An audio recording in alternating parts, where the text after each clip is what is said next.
2026 is absolutely going to be a year when we finally realize the myth behind this idea that if something's challenging or if something is hard, then that means it's not aligned with who we are. If it's not coming to us easy, then that means it's not for us. Sure, that can be true in terms of who we are right now. If things are not coming to me easily, then that means they're not aligned with who I am right in this very moment. But if I have bigger dreams for myself, if I have an idea of I want to learn this specific thing, or I want to hone my skills in this certain area, or really align myself with a new way of being that is more aligned with something different than who I am now, then of course it's going to be challenging. Of course it's going to require my effort. It's going to require risk. It's going to require me being a little bit bold and uncomfortable. I don't really understand why in spiritual community we've held on to this idea that things have to be easy for them to be actually aligned with who we are, and that it doesn't require work of some sort on our part to stretch and to grow ourselves. And that's literally the whole reason why we're here. 2026 is the year for this, and for us to really jump into this idea and get more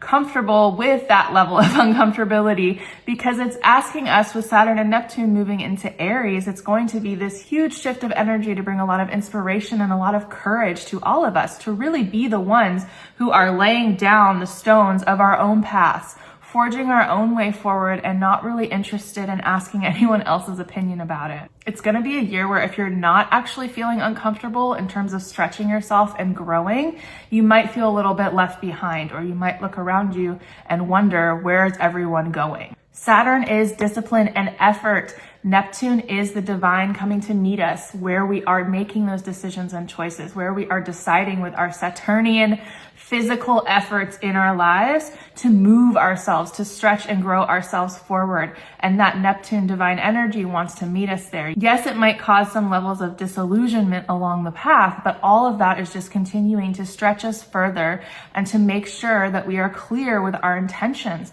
and that we're actually connected to our divine self and not trying to live from someone else's viewpoint, someone else's conditioning upon us, and that the choices that we are making as we move forward are the ones that are best aligned with the essence of who we are and the desires that really come from that place versus the ones that come from us wanting to prove ourselves or to make people in our lives proud. Desires that really come from our essence are much more aligned with love and service and the things that truly just light us up and bring us a sense of meaning and purpose in our lives. So happy 2026, and I cannot wait to see what path you are forging and how your dream is feeding into the collective dream for all of us.